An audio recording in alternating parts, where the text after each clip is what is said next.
नमस्कार, आप देख रहे हैं भारतीय न्यूज 24/7 और मैं हूं आपके साथ दिलीप पांडे। करते हैं खबरों की शुरुआत। खबर सारण से।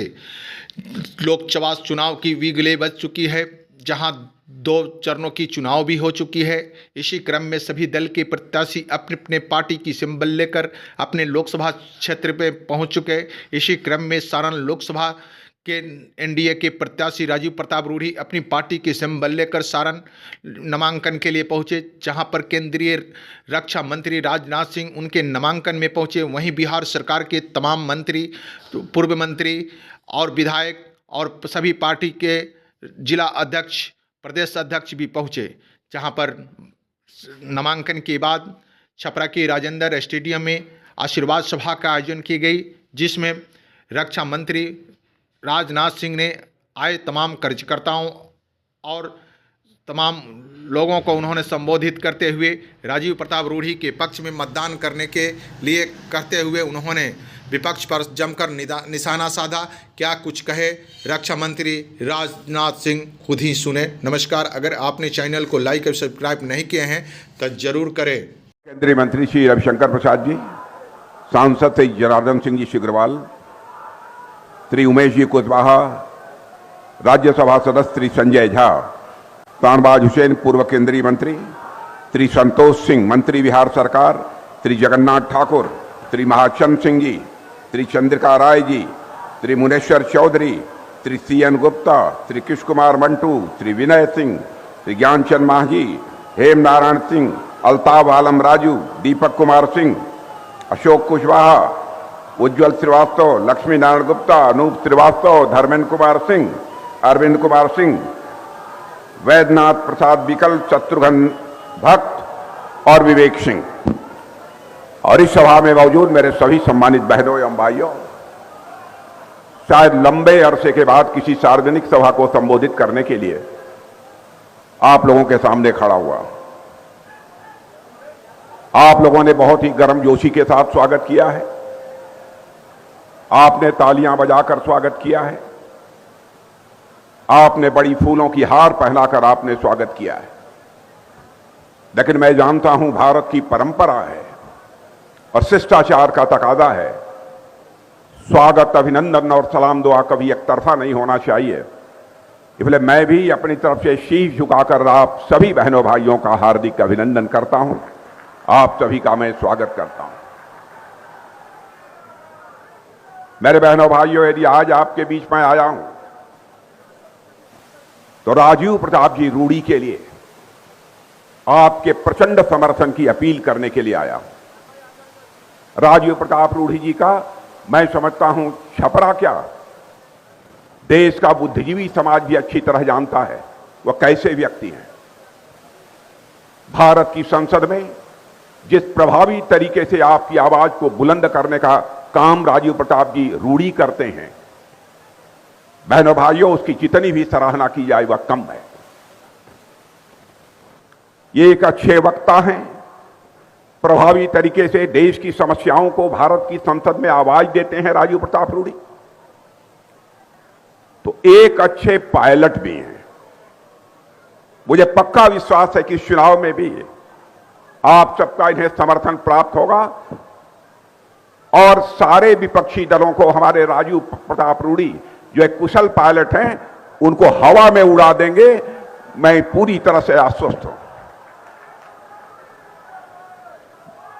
मेरे बहनों भाइयों, गुजरात में सूरत में, गुजरात के सूरत संसदीय निर्वाचन क्षेत्र में विजय का श्री गणेश हो चुका है। आपने देखा होगा कि इंदौर के कांग्रेस प्रत्याशी ने भी अपना समर्थन लेकर भारतीय जनता पार्टी अपना नामांकन वापस किया और अपना समर्थन भारतीय जनता पार्टी को दिया है। चारों तरफ सारे हिंदुस्तान में, देश के अधिकांश राज्यों में मेरी सार्वजनिक सभाएं हो चुकी हैं। आज आप सबके बीच में हूं।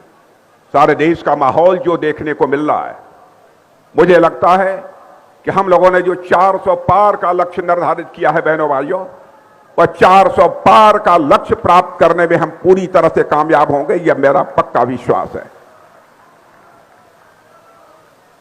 मोदी जी के नेतृत्व में हमारी सरकार को काम करते हुए आप पिछले 10 वर्षों से देख रहे हैं।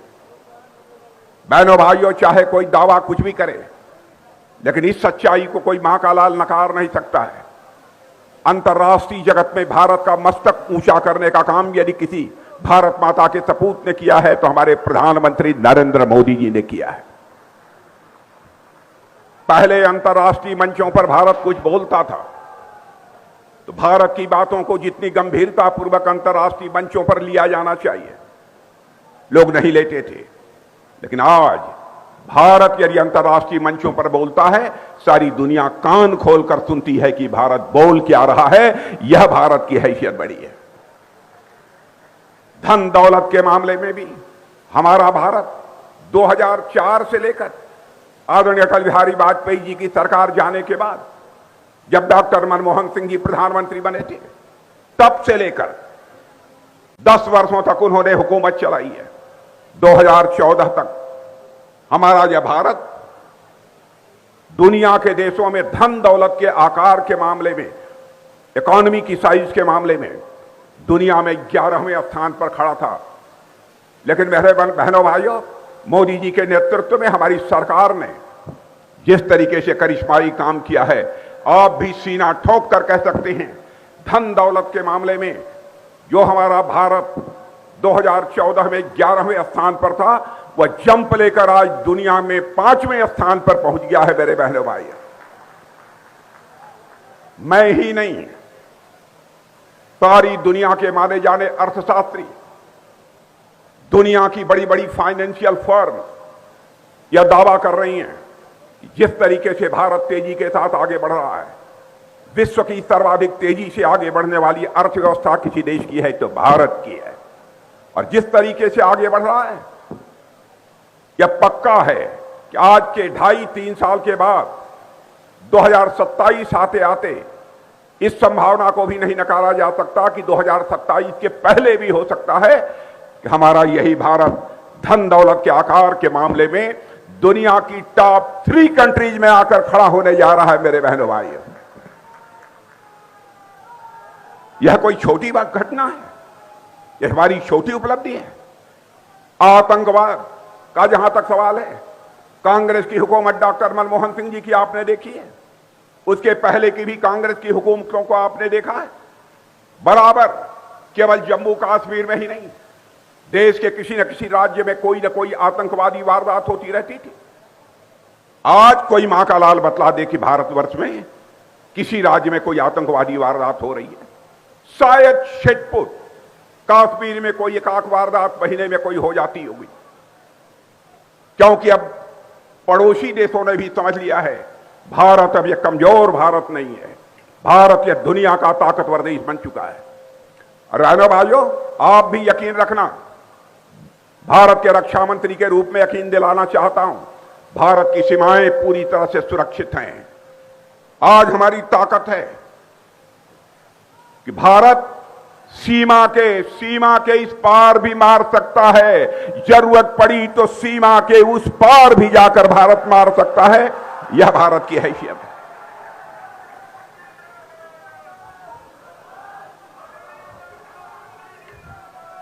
और मेरे बहनों भाइयों, मैं यह भी कहना चाहता हूं, भ्रष्टाचार, और मैं जानता हूं भ्रष्टाचार से बिहार के लोग बहुत ही त्रस्त हैं। हर सरकार, बैठ जा बेटा, हर सरकार जो भी बिहार में बनती रही है दावा करती रही है, हम आएंगे, हम भ्रष्टाचार को मिटाएंगे। पंडित जवाहरलाल नेहरू ने भी कहा था भ्रष्टाचार समाप्त करके हम भारत की गरीबी को समाप्त करेंगे। इंदिरा जी ने भी कहा कि भ्रष्टाचार को मैं समाप्त करके भारत की गरीबी को दूर करूंगी।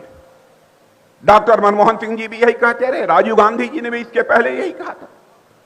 लेकिन भ्रष्टाचार समाप्त नहीं हुआ मेरे बहनों भाई। लेकिन मैं आपसे पढ़े लिखे लोगों से अपील करना चाहता हूं, अब तक की जितने भी कांग्रेस की सरकारें नहीं है, एक भी ऐसी सरकार नहीं है जिस सरकार के मंत्रियों के ऊपर अथवा सरकार के ऊपर भ्रष्टाचार के गंभीर आरोप न लगे। यहां तक कि डॉक्टर मनमोहन सिंह जी के शासनकाल में सरकार में बैठे हुए मंत्री को भ्रष्टाचार के आरोपों के कारण जेल की हवा खानी पड़ी थी। लेकिन कोई मां का लाल यह बतला दे, चाहे हमारे आदरणीय अटल बिहारी वाजपेयी की सरकार रही हो, चाहे मोदी जी के नेतृत्व की आज की सरकार हो, बहनों भाइयों, कोई उंगली उठाकर कह दे कि हम फला मंत्री भारतीय जनता पार्टी में भ्रष्टाचारी है, कहे तो कोई।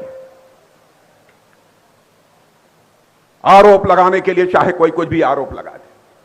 और मैं याद दिलाना चाहता हूं, राजीव गांधी जी भारत के प्रधानमंत्री थे।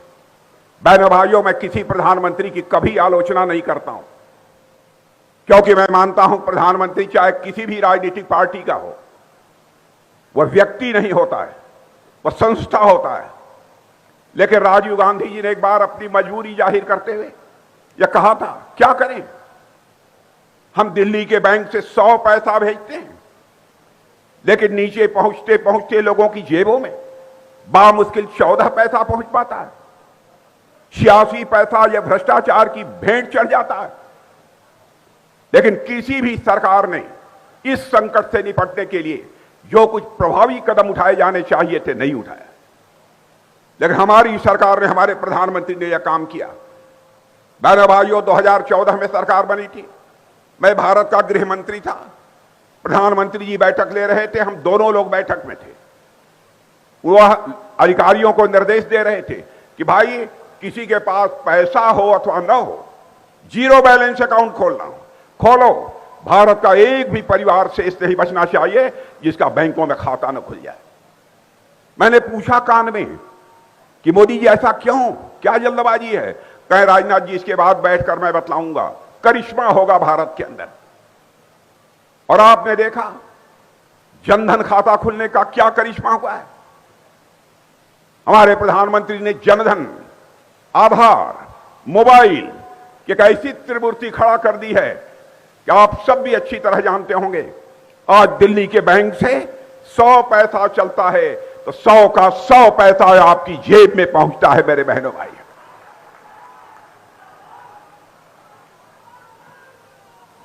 भ्रष्टाचार पर अंकुश भाषण देकर समाप्त नहीं किया जा सकता। भ्रष्टाचार पर यह अंकुश लगाना है तो उसके लिए सिस्टम में बदलाव लाना होगा, व्यवस्था में बदलाव लानी होगी, और यह हमारी सरकार कर रही है। और मैं भारत की ताकत इसको देखना चाहते हैं। मेरे बहनों भाइयों, आपको मालूम होगा, मैं जानता हूं बिहार की जनता राजनीतिक दृष्टि से सर्वाधिक जागरूक जनता है। रूस और यूक्रेन के बीच पिछले 2 वर्षों से अधिक का समय हो गया युद्ध चल रहा है। दोनों तरफ से मिसाइल चल रही है, तोप चल रहे हैं, गोले चल रहे हैं, बम चल रहे हैं। हमारे भारत के रहने वाले हजारों बच्चे यूक्रेन में पढ़ते थे। उनके माता पिता जो भारत में रहते थे, उन्हें चिंता हुई कहीं रूस से चलने वाले मिसाइल और बम से हमारे बच्चों की जिंदगी न खतरे में पड़ जाए। सब लोग एक प्रतिनिधिमंडल लेकर प्रधानमंत्री से मिले। उन्होंने कहा, मोदी जी चाहे जो कुछ भी हो जाए, आंखों में सबके आंसू थे। उन्होंने कहा चाहे जो कुछ भी हो जाए, हमारे बच्चों को यूक्रेन से बाहर निकाल कर ले आइए। कितनी बड़ी चुनौती थी, कितना बड़ा काम था। बहनों भाइयों, हमारे प्रधानमंत्री ने क्षण भर की देर नहीं लगाई। उन्होंने रूस के राष्ट्रपति मिस्टर पुतिन से बात की और यूक्रेन के राष्ट्रपति मिस्टर जेलेंस्की से बात की। और आपको जानकर खुशी होगी, आपका सीना चौड़ा हो जाएगा। दोनों राष्ट्रपतियों से बात करने के बाद 4.5 घंटे के लिए रूस और यूक्रेन का युद्ध रुक गया और 22,000 भारत के बच्चे वहां से चलकर भारत आ गए। यह है हमारा भारत, यह है हमारा भारत। बहनों भाइयों, यहां की चाहे कांग्रेस की सरकार रही हो, कांग्रेस आरजेडी की मिली हुई सरकार रही हो, भ्रष्टाचार के लोगों के ऊपर आरोप लगते हैं, फिर भी डंके की चोट पर जनता के सामने जाकर यह वोट मांगते हैं। बहनों भाइयों, यदि किसी के ऊपर कोई आरोप लगता है तो थोड़ा तो लोक लाज तो होना चाहिए। बहनों भाइयों, लोकतंत्र बिना लोक लाज के नहीं चल सकता। क्या हो रहा है यहां? मैं जानता हूं आप लोग राजनीतिक दृष्टि से जागरूक हैं, बड़ा परिवर्तन ला सकते हैं और आप ही लोग ला सकते हैं। इसलिए मैं आप लोगों से अपील करना चाहता हूं, मेरे बहनों भाइयों, इधर देखिए न उधर देखिए।